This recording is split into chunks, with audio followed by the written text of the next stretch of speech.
नमस्कार मंडळी, मी प्रबोध पेंढारे तुमचं सर्वांचं स्वागत करतो आपल्या यूट्यूब चॅनल मस्ती टाईममध्ये. कसे आहात सर्व तुम्ही? मजेत ना? आणि मजेतच राहा. आणि आज जो हा मी व्हिडिओ बनवतोय तो माझ्या सर्व सबस्क्रायबर मंडळीसाठी बनवतोय. कारण का तुमच्या सपोर्टमुळेच मी आज ह्या मुक्कामापर्यंत पोहोचलोय. म्हणजे आता तुम्ही बोलायला गेलात तर माझ्या यूट्यूब चॅनलला 15,000 सबस्क्रायबर प्लस झालेले आहेत. म्हणजे हा तुमचा सपोर्ट, तुमचं प्रेम असल्याशिवाय नाही होऊ शकत होतं. शून्यातून 15,000 सबस्क्रायबरपर्यंत कसा पोहोचलोय आज मी तुम्हाला थोडक्यामध्ये सांगतो याच्यामध्ये. आणि तुम्ही यूट्यूब चॅनल चालू करायचं की नाही हे सुद्धा मी तुम्हाला या व्हिडिओमधून सांगतो. आणि जे विचार करतायत आपण आपला यूट्यूब चॅनल चालू करायचं की नाही याच्याबद्दल मी तुम्हाला थोडक्यात सांगतो. पण खरंच तुमचं सर्वांचं खूप खूप धन्यवाद की तुम्ही मला एवढं सपोर्ट दिलात, मला प्रेम दिलात माझ्या चॅनलवरती. आपलं समजून तुम्ही मला एवढ्या मुक्कामापर्यंत पोहोचवलात. म्हणजे शून्यापासून 15,000 सबस्क्रायबरपर्यंत जाणं हे खूप मोठी गोष्ट आहे माझ्यासाठी तरी. छोट्या यूट्यूबरसाठी तरी मोठी गोष्ट आहे. आणि तुमचा सपोर्ट असल्याशिवाय मी पण अशा व्हिडिओ बनवू शकलो. आणि पहिल्यांदा व्हिडिओ मला जमत नव्हते बनवायला, पण पुढे असं जमत चाललं. आणि माझ्या मित्रांनी पण मला सपोर्ट केला. आपल्या परिवाराचा पण सपोर्ट असतोच. त्यामध्ये आपण जिथे काम करतो तिथे आपले मंडळी आपल्याला सपोर्ट करतात. आपल्या सपोर्टशिवाय आपल्याला हे होत नाही. तुमचं हे सर्व सपोर्ट त्याच्यासाठी खूप खूप धन्यवाद पुन्हा एकदा. तर होतं असं की आपण यूट्यूब चॅनल चालू करायचं, पण काय त्यामध्ये कंटेंट काय घ्यायचं आपल्याला हे समजत नाही पहिल्यांदा. पण आपण असा विचार नाही करत की आपण चालू करूया, पुढं आपण बघू काय करायचंय ते. कारण का आपल्याला समजत नाही आपण काय चालू करायचं. आपण व्लॉगिंग चॅनल पहिल्यांदा चालू केला तरी तुम्ही पुढे तुमचा कंटेंट काय चेंज करायचा आहे तर तुम्ही त्यामध्ये चेंज करू शकता. पण वर्ष 2 वर्ष तरी आपण कंटिन्यूअस राहायला लागतो यूट्यूबच्या ह्याच्यावरती. तर आपण यूट्यूब चॅनल चालू केलात तर आपल्याला चांगलं आहे. त्याच्यासाठी कसं आहे माहिती आहे, आंधळा पैसा आहे. तुम्ही बोलायला गेलात तरी अर्निंग आहे याच्यावरती. अर्निंग भेटते तुम्हाला. आता माझं चॅनल सुद्धा मॉनिटाईज झालंय. कारण तुम्ही मला सपोर्ट केलात त्याबद्दल. माझा 1000 सबस्क्रायबर पण एका वर्षाच्या आतमध्ये कंप्लीट झाले. आणि 4,000 वॉच टाईम सुद्धा 365 दिवसाच्या आतमध्ये कंप्लीट झालं. त्यामुळे माझं मॉनिटाईज चॅनल झालं सुद्धा. आणि आता मला अर्निंग चालू आहे. अर्निंग किती येते, काय येते हे अलग-अलग चॅनलच्या ह्याच्यावरती आहे. तर तुम्हाला मी सांगतो माझा चॅनल जो आहे, ते मी पहिल्यांदा चालू केलं असंच व्हिडिओ टाकायचो. माझ्या छोट्या मुलीच्या व्हिडिओ टाकायचो. त्याच्यानंतर मी कॉमेडी कंटेंटमध्ये घुसलो. तर आता कॉमेडी व्हिडिओसुद्धा बनवतो. काही लग्नांचे असे कंटेंटसुद्धा टाकतो त्यामध्ये. ब्लॉगिंगचे कंटेंटसुद्धा टाकतो त्यामध्ये. तर कसं आहे, ज्या इन्फॉर्मेशनल चॅनल आहेत, टेक्निकल चॅनल आहेत, त्याच्यावरती अर्निंग जास्त असते. तर तुम्हाला जर टेक्निकल नॉलेज असेल, तर तुम्ही टेक्निकल चॅनलसुद्धा चालू करू शकता. तर आता मी सुद्धा टेक्निकल एक चॅनल दुसरा चालू केलाय. पण त्याचा अजून चालू आहे, प्रोग्रेसमध्ये आहे. मला पूर्ण खात्री आहे तुम्ही त्या चॅनलला सुद्धा सपोर्ट करालच. हे करून आज ना उद्या मी तुम्हाला ते लिंक तुम्हाला पाठवेनच आपल्या या मस्ती टाईमच्या यूट्यूब चॅनलमधूनच हे करून. तर आपल्या टेक्निकल इन्फॉर्मेशन ज्या चॅनल असतात त्यांना पैसे थोडे जास्त असतात. त्यांच्यावरती ॲड्स वगैरे जास्त रन होतात. तर आता झालं असं की मी शून्यापासून चालू करताना मला असं माहिती नव्हतं मी काय करायचं म्हणून. मी यूट्यूब चॅनल चालू केलं, दुसऱ्यांचं बघून चॅनल चालू केलं. आपण सुद्धा असंच करणार. तुमच्या सुद्धा मनामध्ये असेल की यूट्यूब चॅनल चालू करायचं आहे आपल्याला, तर आपण कंटेंट काय चालू करायचं हे आपल्याला समजत नाही. तर आपण काय करायचं, यूट्यूब चॅनल चालू करायचं. पहिल्यांदा आधी आपल्या बाहेर-बिहेरच्या अशा व्हिडिओ टाकू शकता तुम्ही. जे आपण नेचरच्या व्हिडिओ टाकू शकता तुम्ही. सुंदर निसर्ग आपले आहेत, निसर्गाचे व्हिडिओ टाकू शकता. त्यात तुम्हाला काय माहिती असेल तुम्ही माहितीवाले व्हिडिओ सुद्धा टाकू शकता तुम्ही याकडून. तर आता यूट्यूब चॅनल चालू केल्यानंतर मग पुढे काय करायचं? आपल्याला कमीत कमी ना वर्षभर तरी कंटिन्यू व्हिडिओ त्यामध्ये टाकायला लागतात. तर आता ह्याच्यामध्ये यूट्यूब कसं मॉनिटायझेशन होतं हे सर्वांना माहितीच आहे.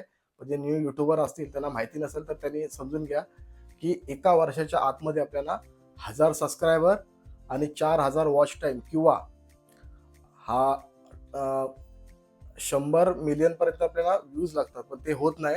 पण तुम्ही काय करू शकता, 1000 सबस्क्रायबर करू शकता आणि 4000 वॉच टाईम 365 दिवसाच्या आतमध्ये पूर्ण करू शकता. ते कसं काय ते तुम्हाला थोडक्यात सांगतो मी तुम्हाला. त्यामध्ये तुम्हाला आहे ना लाँग व्हिडिओ जास्त करून बनवावे लागतात. आणि लक्षात घ्या, वॉच टाईम हा फुल व्हिडिओ म्हणजे 1 मिनिटाच्या वरती जी व्हिडिओ असते तिला व्हिडिओ मध्ये म्हणजे कन्सिडर होतोय. आणि जी 1 मिनिटाच्या आतमध्ये असते ती शॉर्ट्समध्ये कन्सिडर होते. तर तुम्हाला काय करायचं आहे, की पहिल्यांदा जेव्हा चालू केलात तर तुम्हाला लाँग व्हिडिओ बनवायचे आहेत 1 मिनिटाच्या वरती. ज्या इन्फॉर्मेशनल व्हिडिओ बनवत असाल तर कुठल्याही म्हणजे जे ब्लॉगिंग चॅनलवर असेल तर तुम्ही बनवू शकता हे करून. तर त्याचे आपल्याला वॉच टाईममध्ये कॅल्क्युलेशन होतो, जो टायमिंग असतो तो. तर आता झालंय असं, की प्रत्येकजण आपल्या व्हिडिओ बनवतात, पण त्याच्यामध्ये हॅशटॅग जास्त वापरतात. आता मी पहिल्यांदा हॅशटॅग मी चुका केल्या तर तुम्ही चुका करू नका म्हणून तुम्हाला मी सांगतोय. कारण का हॅशटॅग आहे ना, कोणी हॅशटॅगने सर्च नाही करत कधी सुद्धा. कधी पण कोणी सर्च करतो ते डायरेक्टली की लग्नाचा व्हिडिओ किंवा कॉमेडी व्हिडिओ असा सर्च करतो. हॅशटॅग कॉमेडी व्हिडिओ, हॅशटॅग लग्नाचा व्हिडिओ असा कोण सर्च करताना करत नाही YouTubeवर. एक लक्षात घ्या तुम्ही, हॅशटॅग कमीत कमी यूज करा. हॅशटॅग कधी यूज करायचा असतं तेव्हा डायरेक्टली कुठली व्हिडिओ तुम्हाला दाखवायची असते. जसं करून पॉलिटिकल जे असतात ते पॉलिटिकल हॅशटॅग मारतात तसं असतं ते करून. हॅशटॅग यूज करणं थोडं कमी करा. विदाऊट हॅशटॅगने जास्त करून तुमच्या व्हायरल होतात व्हिडिओ हे करून. पण तुमचा कंटेंट पण तसं असलं पाहिजे. कंटेंट चांगला असेल तर तुमचा नक्कीच व्हिडिओ व्हायरल होतात या करून. तर आता कसं आहे, आता जे मी शून्यापासून चालू केली तर त्याच्यामध्ये मला सपोर्ट म्हणजे पहिल्यांदा चेतन सोनावणे करून माझा एक मित्र आहे ऑफिसमधला. आमच्या ऑफिसमध्येच भेटलो आम्ही, काही एवढी मोठी ही नाही, पण त्यांनी मला एक सपोर्ट दिला. आणि पहिली कॉमेडी व्हिडिओ मी त्याच्यासोबत बनवली होती, पण एवढी जमली नाही आम्हाला दोघांना पण, कारण का आम्ही पण सुद्धा नवीन होतो, पण आम्ही बनवली कशी तरी. आणि ठीक आहे, 1000 एक व्ह्यूज आले त्याच्यावरती. त्या टायमाला ते म्हणजे चालू होतं आमचं, म्हणजे यूट्यूब चॅनल माझं जेव्हा बनत होतं आपलं हे करून, मस्ती टाईमचंही करून. तर त्याच्यानंतर मग त्यांनी मला सपोर्ट केलं. त्याच्यानंतर माझा स्वतः मेहुणासुद्धा माझ्यासोबत काम म्हणजे कामाला जिथे आहे तिथे माझा मेहुणासुद्धा कामाला नंतर लागला होता. त्याने मला सुद्धा कॉमेडी व्हिडिओमध्ये सपोर्ट केला. त्याच्यासोबत माझे तिथले मित्रसुद्धा आहेत. तन्मय आहे, अभिजित मोरे होते.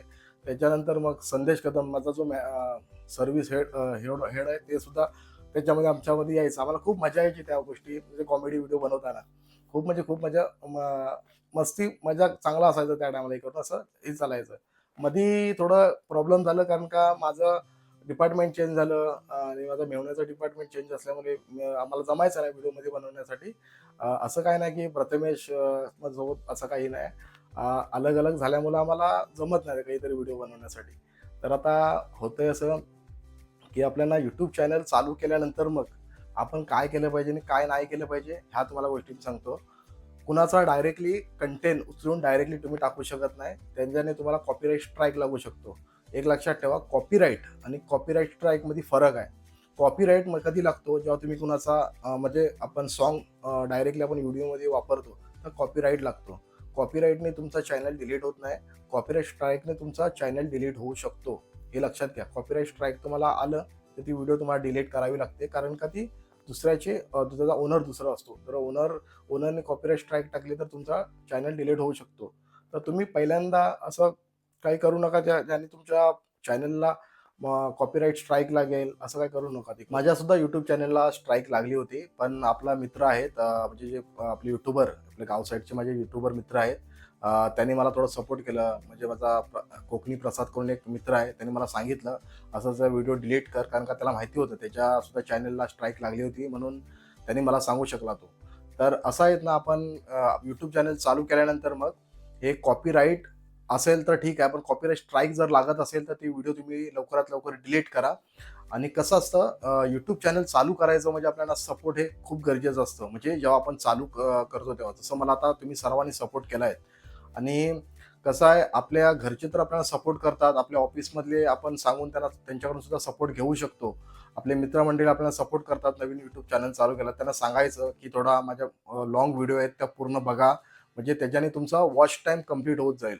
म्हणजे एका वर्षाच्या आतमध्ये म्हणजे 365 दिवसाच्या आतमध्ये तुमचा वॉच टाईम कंप्लीट होऊन जाईल. आणि सबस्क्रायबर तर काय तुम्ही कुणाला सांगून सुद्धा सबस्क्रायबर तुमचे 1000 सबस्क्रायबर होऊन जातात. तर असं आहे, आपल्या आयुष्यामध्ये ना कोण ना कोणतरी असं येतो की ते आपल्याला पूर्ण चेंज करून टाकतात. म्हणजे कसं आहे, आता आपण ज्या ऑफिसमध्ये काम करतो तिथे आपल्याला तो सपोर्ट भेटतो. त्याच्यानंतर मग आपण मित्रमंडळी आपल्याला सपोर्टमुळे आपण थोडे कॉन्फिडन्स होऊन जातो. मला मी सध्या आलो होतो, मी आलो होतो गावावरून. माझं शिक्षण 10वी पर्यंत गावी झालं होतं. त्याच्यानंतर मी मुंबईमध्ये आलो होतो. तर मला थोडा कॉन्फिडन्स नव्हतं की कसं थोडं मी कसं डिसिजन घ्यायचं, काय घ्यायचं, म्हणजे कसं काम करायचं, काय एवढं आपल्याला नॉलेज नव्हतं. पण कसं झालं, आपल्या आयुष्यामध्ये कोण ना कोणतरी अशी व्यक्ती येतात, ते आपल्याला चेंज करून टाकतात. तर झालं कसं, माझ्या आयुष्यामध्ये अशा 2 व्यक्ती आल्या होत्या, म्हणजे कामाच्या स्वरूपात मी तुम्हाला सांगतो. म्हणजे मला स्वतःवर विश्वास पहिला खूप कमी असायचा. स्वतःवर विश्वास कसं करायचं हे मला पहिलं रुद्र पाटील या सरांनी शिकवलं, जे माझे ASM होते पहिले. आणि डिसिजन मेकिंग म्हणजे कसं डिसिजन घ्यायचं हे मला म्हणजे दुसरे सर संदेश कदम यांनी शिकवलं. म्हणजे आयुष्यामध्ये मग आले आणि थोडं चेंजेस माझ्यामध्ये झाले हे करून. त्याच्यामुळे मी यूट्यूबवरती जास्त फोकस करू शकलो. आणि कसं यूट्यूबमध्ये चालू करायचं, त्याच्यानंतर मग आपण थोडं दुर्लक्ष केलं ते चालत नाही. एकदा जर तुम्हाला युट्यूबमध्ये तुम्ही चालू केलं तर थोडंसं त्याकडे लक्ष द्याच. म्हणजे आठवड्यामध्ये तुमच्या कमीत कमी 2 ते 3 व्हिडिओ पडल्या तरी तुम्हाला चांगलं आहे. आणि लाँग व्हिडिओ जास्तीत जास्त पहिल्यांदा करा तुमचं मॉनिटायझेशन होईपर्यंत.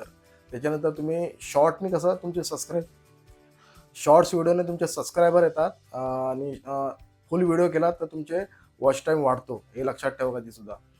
तर तुम्ही सुद्धा एकमेकाला सपोर्ट करूनच पुढे जा आणि तुमचा मोलाचा सपोर्ट खूप माझ्यासाठी खूप हा महत्त्वाचा होता आणि शून्यापासून 15 आता 17,500 माझे सबस्क्रायबर म्हणजे आपल्या यूट्यूब चॅनलचे झालेत. तर त्याच्यामध्ये तुमचं सर्वांचं खूप खूप सपोर्ट आहे माझ्यासाठी आणि असाच सपोर्ट माझ्या चॅनलला करत राहा. Thank you so much.